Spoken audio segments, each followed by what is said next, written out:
and I am really excited that we have our special guest, Tarra, speaking tonight because I am sick and I will probably hack my lungs out while I'm on here. So I'm going to just talk a little bit and I'm going to move on and let Tarra talk. So thank you guys for jumping on the call tonight.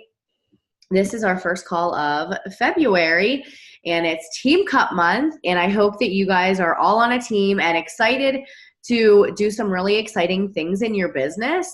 Because if you have not heard, I have done a video already, but it is really exciting because this is where we see a lot of growth. This is where you are able to step out of your comfort zone and you're just really able to open up conversations and do things that you're normally not pushed by, and then you realize your potential and it helps you move your business forward. So I hope, sorry, I hope that you guys are taking advantage of that.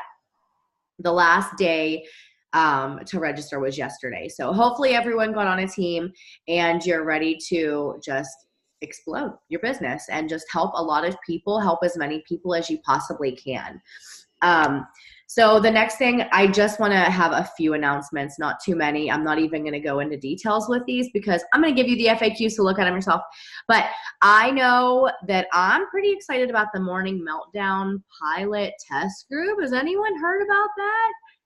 Yeah, so Jericho Matthews, she is like one of the cutest people in the world, and she's really, really sweet. But she is doing the Morning Meltdown. So it's what, 100 workouts? Is it 100 workouts? And so they're having a test group that we are able to be those test group participants.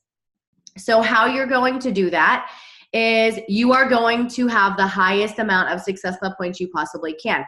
It goes hand in hand with the cup challenge. You're simply helping as many people as you can. This is not supposed to be like extremely difficult. This isn't supposed to be something that's impossible for you. You're simply here to do your job. And if you are here to do your job and you put in the work, that hard work is going to pay off and you'll have a chance to get in it. So they're taking 120 people. There are 3 different groups depending on when you started as a coach. And there's a different amount of people to get in it. So look at the FAQs 8307 for more information on that. So you know where you stand with your sign up date and how many people they're taking with the amount of coaches that signed up with that amount of time in that time frame. Okay. Also keep in mind for February, if you guys are wanting to promote anything, Transform 20 is still on sale, which is really exciting. I was really hoping that they were going to do that. Just because we're in the middle, we're starting week 4. If you guys started on day 1 with everyone else in the test group, and I like to say test group, well, with Shanti's test group. But you should be right at week 4. You should be talking about it. You should be sharing what you are doing. People are coming and asking questions, hopefully, or you are putting yourself out there and inviting them to join you in the test group. And it's just a great way to say, hey, look, this is actually on promo because it's a brand new program and we're in the middle of it. People are getting amazing results. There's a lot of testimonies coming out of this program. And this is a perfect time to get started because it's on sale and I want to help you save as much money as you can while helping you reach your goals at the same time. So hopefully that is just an easy way for you to talk about it more and more without flashing a price sign up on social media because we don't do that anymore. But just know that it's the challenge packs and the completion packs that are on sale for $20 off. And then last but not least, who is really, really, really, really excited for the Fruit Punch Energize? Me. What is it? On the 19th? 19th it comes out? Yeah.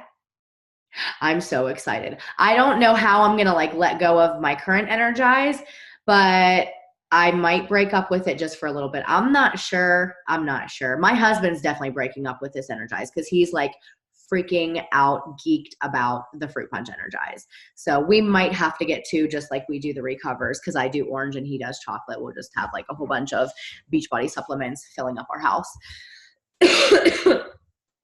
Don't let go, just double up. Honey, I'm already doubled up. I do 3 to 4 a day sometimes. Yeah, it's a problem, but I need to double down. So I don't know. Maybe I'll do 1 of each or 2 of each. I don't know. It depends on how I'm feeling that day. But those are my announcements that I have. So if you guys have any questions, make sure that you're looking in the breaking news when you go into your homepage in the back office to get all of these details, information. I also have it in the cover photo of our team page so you know what is going on and we're up to date on everything. So I am going to give it to Tarra. Tarra, I did not even ask you all of your credentials. Tarra is a mommy of a little boy named LB, and she is currently very pregnant with her soon-to-be daughter. Do we not know her name? I can't name babies till I see them. It's she's one of those. No, I'm just kidding. LB's name was supposed to be Nathaniel. We went in with we were ready. I told people and everything. His name's not Nathaniel. His name is not Nathaniel, but that's okay. But she is getting ready to have a little baby girl, which is really, really exciting. And what was your previous career? I worked in quality management and pharmaceuticals. I was a chemist. I worked in regulatory, just all over the pharmaceutical. I wanted to call you a chemist, but I wasn't sure. Yeah. She's one of those. And she's just pretty amazing. How many months have you been in Success Club? All of them. I'll be a all-star legend in March. Don't forget. Somebody said 24 months. That's really, really awesome that's the consistency. It shows. And so Tarra has built her business on Instagram and she's done a really, really good job because look at where she's at. And she's going to be a Success Club all-star legend. So it's showing that she is actually getting people to help and to build her team, to build her team with her. So she's going to be talking about how she has built her business on Instagram and just giving us some tips to help us with inviting and getting working coaches. So Tarra, take it away. That was a horrible introduction. I'm sorry. I really should have asked you this before I got on. I wasn't. You're fine. You're fine. All right. I'm going to mute myself. Hi, guys. So if you think that intro is terrible, wait until you hear me talking because I'm kind of nervous. But anyways, I'm here to talk to you guys about Instagram and building a business on Instagram. And so kind of for some history, when I started coaching in, I don't know, maybe 2016 into 2016,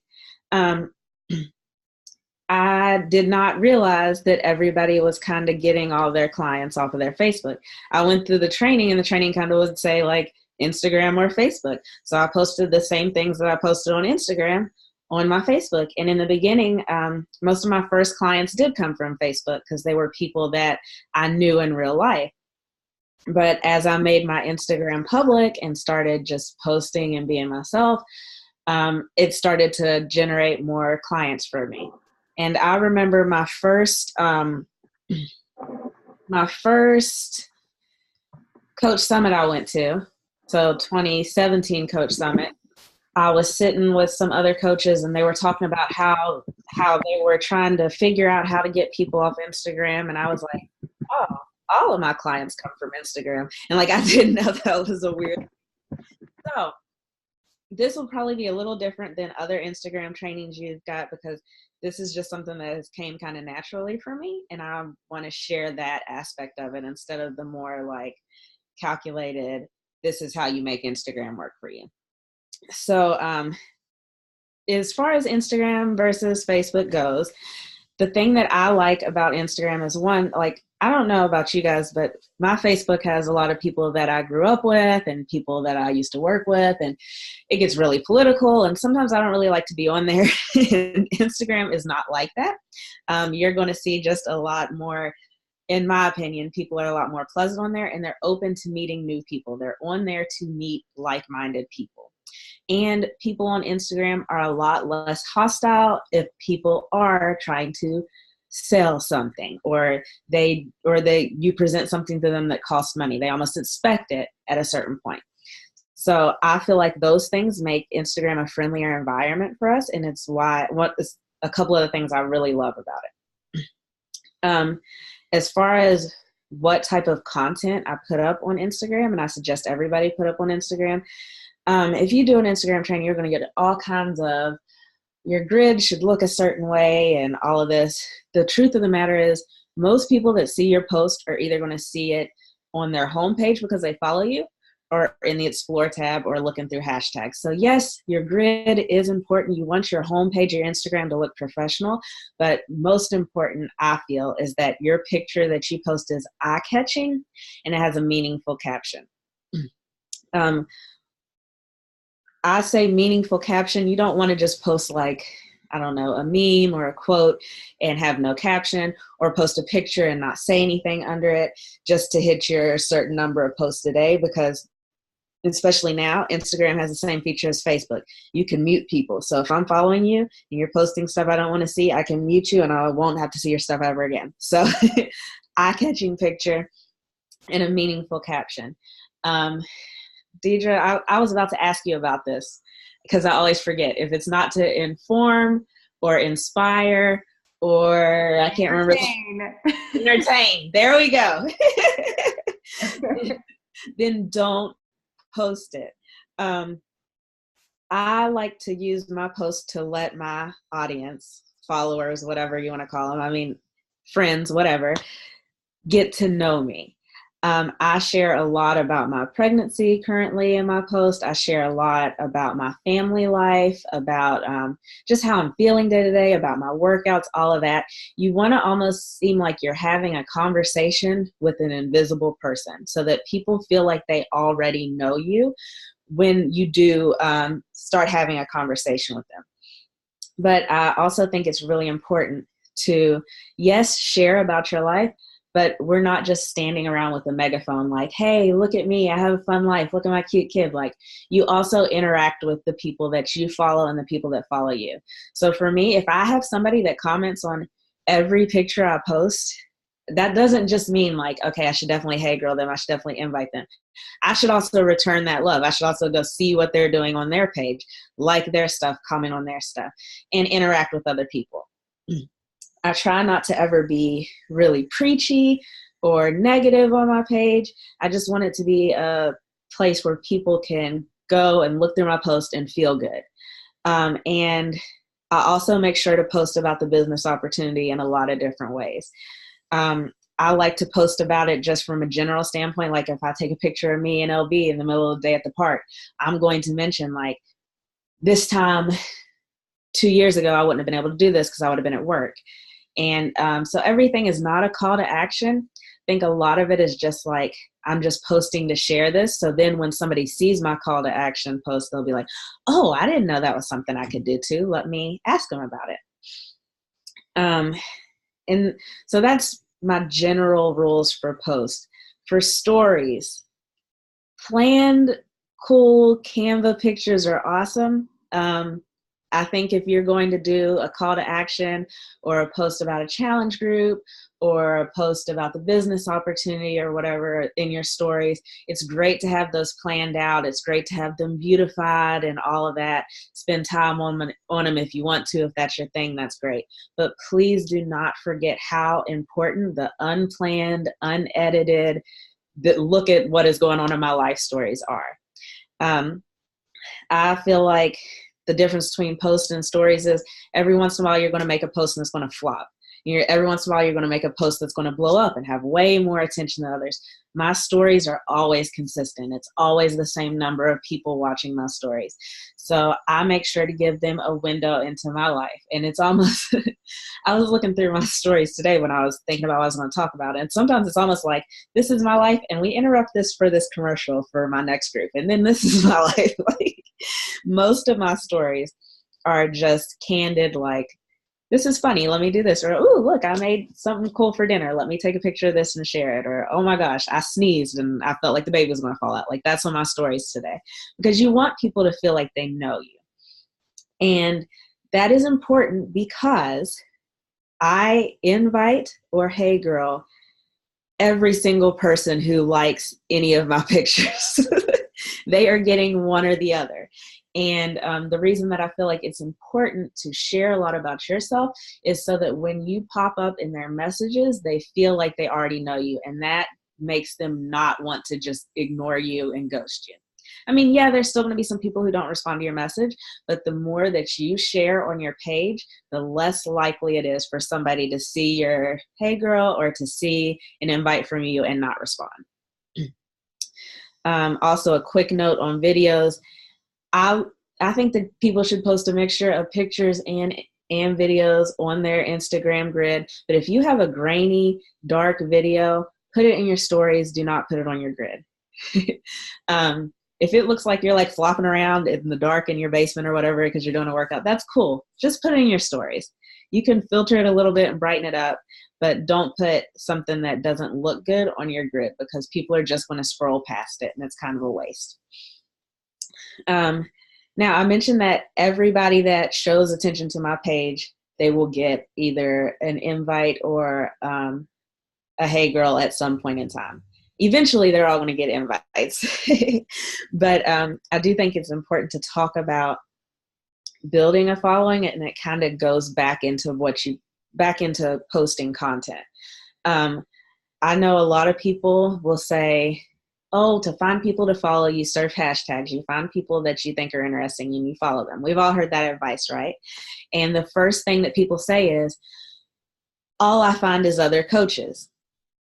The reason that you're only finding other coaches is because you're only posting and using hashtags that relate to fitness or Beachbody. That's why. I think everybody's Instagram should have 3 topics. For me right now, and they change over time depending on your stage of life. Like for when I first started my Instagram, it was fitness and Beachbody stuff, hair stuff, and mom stuff. Right now, there's less hair stuff, a lot more pregnancy stuff, and VBAC stuff because my son was a C-section and I'm attempting a vaginal birth this time. But you should have different topics on your Instagram. Most of my new followers I pull in from mom stuff or pregnancy stuff right now. I don't spend a lot of time surfing fitness hashtags because if I do, I'm going to see all of you guys. And not that I don't love seeing your lovely faces, but that's not what sorry, I got a text and it distracted me. But that's not what I want to do when I'm looking for new people. So open your mind to your Instagram is not like it is for your business, right? Like you should be on there. You should get done what you need to get done. You should get your income producing activities done. You shouldn't do a ton of scrolling and no working. But you should also make sure that it's not one dimensional because if your page is all Beachbody stuff, especially if you're using like stock photos or something, nobody is going to follow that back because if they wanted to see that, they'd go to beachbody.com. They want to see into your life. So that is how I built my following. I started out with 200 followers and I don't know how many followers I have now. Somewhere over 17,000. And I have used, once I hit like 5,000 or 6,000 a couple years ago, I have used different Instagram managers and other things like that. But the thing that has stayed constant is I always make sure to have other things that can draw in followers so that I'm not just, when you scroll my page, you are not just going to see only me working out or only me drinking a shake. So there's more dimension than that. So even people who are like, I don't want to work out from home, they might still follow me because I have been posting tips for how to pick an OB or a midwife or something. And they're still going to see all the other posts I make. And they might change their mind down the line one day. They might not. They might have a friend that's looking to work out from home. And they're like, oh, yeah, I know this girl on Instagram. You should follow her. So that is how I build my following and how I suggest everyone build their following. Don't just look for fitness people. And of course, when you're looking for potential coaches, yes, like you're going to be on those hashtags. You're going to maybe look for other fit moms who might want to do things like what you're doing, but don't limit yourself to that because there's so much more to you in your life than just coaching. Just like if you were only posting about being a mom, there's so much more to you in your life than being a mom. We're not one dimensional. And then I have one here, who to invite and how is my next note. You know my motto. If you like my post and my post is anywhere directed towards challenge group, coaching, shakes, anything, you're getting an invite eventually. Unless I go to your page and you're another coach. I do say that I invite or hey girl everybody. I will be a coach to admit I'm probably a bad inviter because I do send cold invites sometimes. And if somebody has liked like 10 of my pictures and they're watching my stories, if I haven't messaged them yet, I don't really consider that a cold invite. I phrase it in a way that's like, hey, thanks for following. I noticed that you've been liking a lot of my posts and we haven't really talked yet, but I wanted to reach out and see if you were interested in my next group that is blah, blah, blah, blah, blah. I'm also a big proponent of what I call flipping an invite, and that is because people like that typically don't ignore me. If they respond and they're like, oh, I just was being supportive. It's so cool to see somebody still being fit while they're pregnant. I flip that invite into a hey girl and start a conversation with them. Because a lot of times people say no the first time, and then maybe they'll see my next group. Like a lot of people said no to Transform 20, but I'm doing a 2B mindset group this time. Maybe they'll want to do that one because they don't have to work out. So I still keep those convos going. Somebody tells me no in response to an invite, unless they're really short or rude with me, that to me, that means let's just have a conversation. And I also, of course, hey girl off of those two. I really just go off of my gut feeling. If sending an invite feels icky, then I send a hey girl. If it doesn't, then I send an invite. I don't always base it on if we've had a prior convo before. I mean, sometimes I'll get on there and it's somebody I had like a long convo with in March or April of last year. And maybe I'll feel like, hey girl, and them again, or maybe I'll be like, hey, I saw you like this post. Are you finally ready to join a group? Like, it's been a long time. How have things been? So keep it as casual as you can. I feel like the main point of Instagram is just to be yourself, to let yourself shine. If you are my friend on Facebook and then also on Instagram, you may or may not notice that I am edited on Facebook. I have family and loved ones and people I go to church with on Facebook. So my captions are a lot more PG rated. Like some of my friends' kids have Facebook and have me on their friends list. On Instagram, I mean, a B word might slide out because I can be who I want to be on there. So the goal for me is to take people in my Instagram almost like on this path to learning who I am. And once you get more followers, depending on how many you have, there are a lot of perks to Instagram. I like to take people through everything. So say I do my workout and I put it in my Insta stories because I do almost every day. Then I'll do a post-workout post and I'll say snippets of my workout are in my stories. Then in the stories, it'll have my workout. And then maybe afterwards, it'll show me prepping my shake. And then it could say swipe up and check out my favorite shake recipes. And then it takes them to my blog. So from that one post, they have hopped from my post to my stories to my blog, and they've learned a lot about me in theory. That's the goal. So those are my main tips. Like have fun with it. Be natural. I say, I always tell people if you want to be a however many star diamond coach, find one and look at their page and see what they post like. But I've been trying to be careful with saying that lately because I don't want anyone to ever take and feel like they have to change their voice. I just mean the quality of their post. But be yourself, because if you feel like you are a weird person or like not the average person, you're going to be a breath of fresh air to a lot of people who are tired of seeing the same person over and over again. And so that is my goal. I try to inspire and be a breath of fresh air and just be myself so that the people feel comfortable enough to be their self around me and they want to be in my groups. And yeah, I think that's all I have. So I know I was following you at one time, but my assistant unfollows my coaches for some reason. Same. It was really, really good. Guys, go to her Instagram and look at it. Like you can follow. I follow her whenever I get when I unfollow her for some reason, but I refollow her because it like her Instagram makes me smile.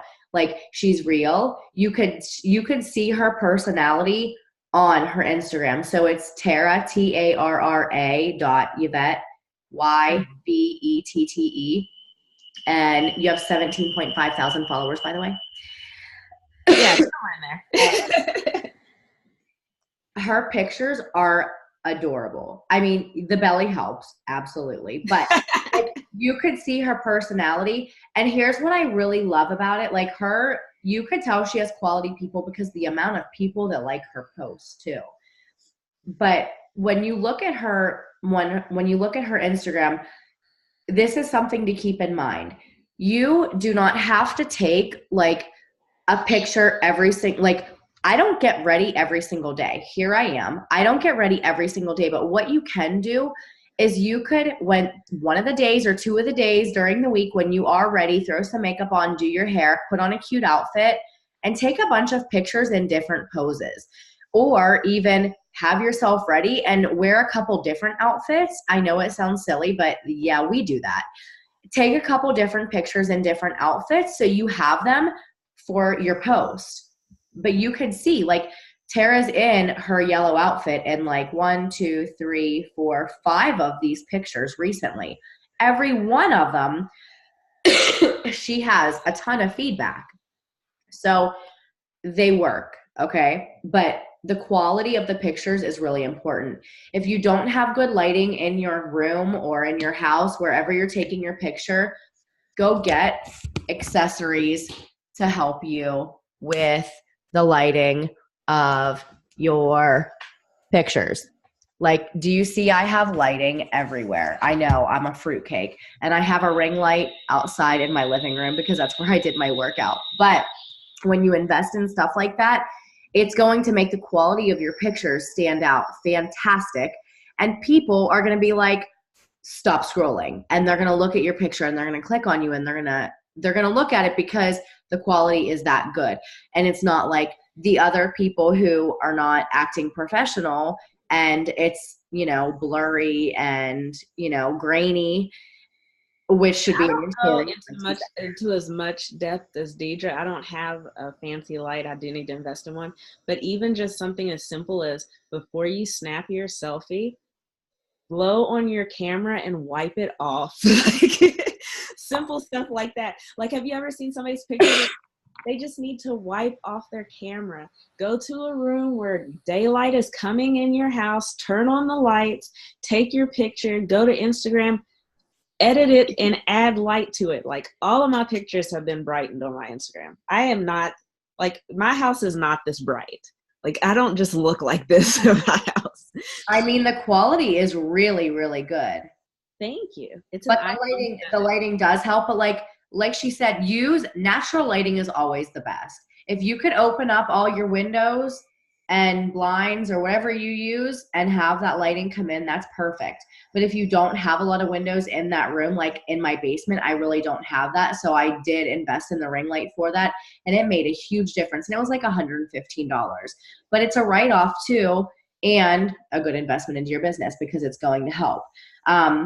But yeah, that wiping off your phone makes a huge difference, and turning up the brightness makes a huge difference, because for the longest time I was like, why are my pictures grainy and they're not working?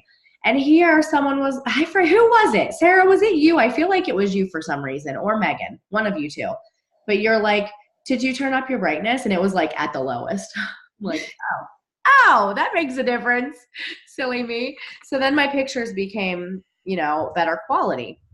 And if you have pictures that are, if you have an adorable picture that is not a good quality, put it in your stories.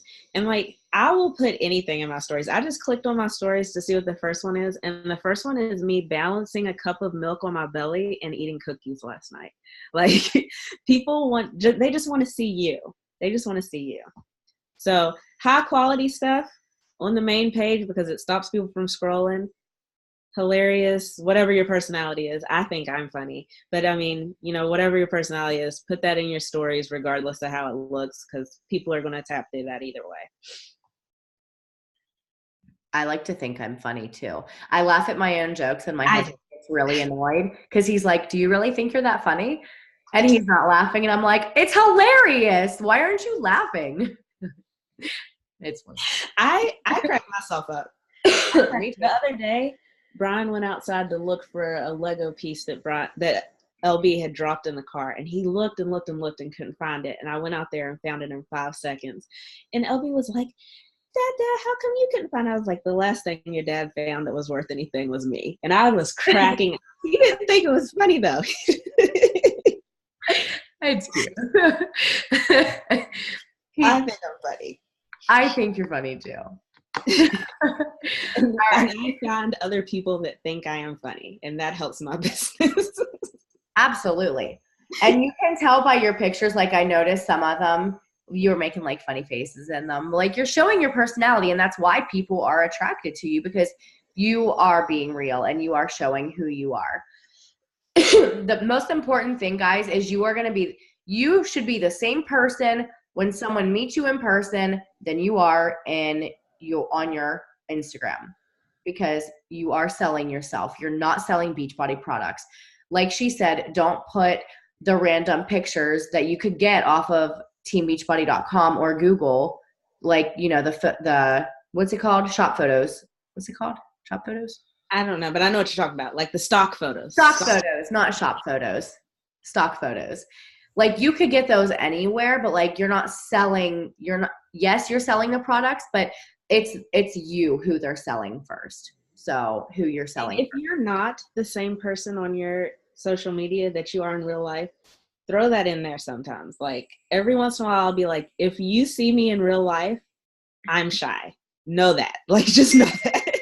Know that I am not going to be like as open as I am on Instagram in real life at first. And I always tell people, like, if you run up on me in real life, please introduce yourself by your Instagram handle, because I don't know your name. Because that does happen. But people expect me to be shy, because I tell them all the time I'm shy, except for on Instagram. So. Love it. Hey guys, can you undo your screens real quick so we can get a picture? Yeah, everybody's hiding. I know. Sometimes I feel like you're not paying attention when you're doing that. I'm just kidding. Or you're busy putting kids to bed or multitasking, and it's okay. All right, I'm giving you one more chance. Janice, Ashley, Kristen, Stephanie, get off your non-video screen and show your pretty face. There you go. I see one. Come on. I'm ready to take the screenshot. I'm going to give it 5 seconds. 4, 3, Allison, 2. All right, we're just going to smile. Okay. Too bad for them. No, I'm just kidding. All right, guys. Thank you. This was really, really great information. I really think it's going to help all of us just to have better quality Instagrams and really start building our businesses from there. So if you guys have questions, any questions, go ahead and unmute yourself. I think they're all asking about the brightness. So do you mean the brightness on your phone, like general brightness, or is there something in your camera that you were talking about? I go to it's just settings and brightness, and it turns up your phone. Settings, general, just kidding, not general. Settings, display and brightness. When you have it down, it's dark, and when you turn it up, it's light. And it actually makes the quality of your picture different. Especially if you're taking a selfie and your brightness is down, it looks like crap. And even when you turn it up, it looks like crap after. But I also do change my brightness. I like the photo editor on Instagram. I think it's a great photo editor. So say I'm going to post this picture. That's just my boobs and belly though. So not that one, but you know. I always go over to edit and I change the brightness and I increase it every time. And it doesn't make it, I feel like when I increase the brightness on Snapseed or other apps, it makes it grainy, but on Instagram, it does not. So I use the Instagram photo editor all the time. I used to use it too. The only reason why I don't use it is because I have Because you have an awesome light. well, I have one specific filter that I use for all my pictures, so I don't do anything else with it other than that filter. So that's a whole different story, but it is, Instagram editing is really good. So you can like do the contrast and the lighting to it, and it usually perks it up a little bit. What's your filter? You use Drama Bright, don't you? No, I used to. I use one from Lightroom. Oh, okay. So I actually purchased my filter from Sarah. Where did I get my filter from? Was it Creative Market or Etsy, or where'd you get yours? It wasn't Creative Market. I don't know. It's Alexa G. Alexa G. Yeah, so I purchased it from there, and then I downloaded it into Lightroom. It was actually a lot of work. It was really difficult for me to figure out, but now that I have it, sorry. I noticed some of the coaches are selling presets now. Like Ashley Smith sells them, and so does Ashley Molstead. Like you can buy presets. It's not them doing it, but they're making the money off of it. But they're good, like really good filters. Yeah. Somebody put, what's your favorite app for pictures? Deidre, you're gonna have to do that because I literally only use Instagram to edit my pictures. Every picture I post, I increase the brightness, I turn down the temperature, and I saturate it. And my husband's like, how do you do that so fast? Why do you do it? It's like my own filter. That's what I do. Yeah. And I was doing that. Now I just use Lightroom, and I have, like I said, I have my own filter, but before that and after the Instagram, I was using Snapseed. I did use Snapseed for a while too. It has really, really different filters that I like, and the brightness and the contrast, I used a lot on that. And I always use the drama filter on it. So I don't know. I like that one. Sarah, what do you use? I'm in the same boat as you now. I don't really use anything other than Lightroom with a preset. But before I really liked Preview. I used that one a lot. I can even see on my page, like at the point I was using Snapseed, and then when I stopped using it, it looked cool. I just got tired of how it looked on my page. Somebody just want to change. A lot of people isn't it Visco, that VISTO? I don't know how you say it. Like it might have a different name, but that one's really popular in like the photography community. I'll type it. Visco. I haven't heard of that one. That's what I used to use a while ago. Yeah. The goal is just to find a filter or a setting that you like enough to use consistently to make your page look kind of all cohesive and your pictures all look really clear and nice. And don't you guys think too, like Deidre and Tarra, when you say like once you do, like say you buy a preset, I think you have to use it for like a solid month on all your pictures before you can really get the feel if you love the vibe. Yeah, I mean, it was at least, like I was told at least 9 pictures, and I was so afraid to keep using it because I'm like, I look orange, I feel like I'm not the right color, and it was really hard to get used to. But after I had like a whole grid of my Instagram that I could see, it looks a lot better. I don't know. I really like it now that I'm doing it, but it was hard to get used to. It was just, you have to stay consistent and trust the process that the pictures are going to turn out. Does anyone else have any questions? If not, we'll go ahead and call it a night, and I'm going to stop coughing in your face. Thank you again, Tarra. I really appreciate it. It was great information. And if you guys do have any questions, go ahead on to Forever Fit, and I'll be posting the recording. You guys can ask questions below there, or you can like message her and fill up her inbox. Just kidding. All right, guys. Have a good night. Good night, Sarah. See you guys.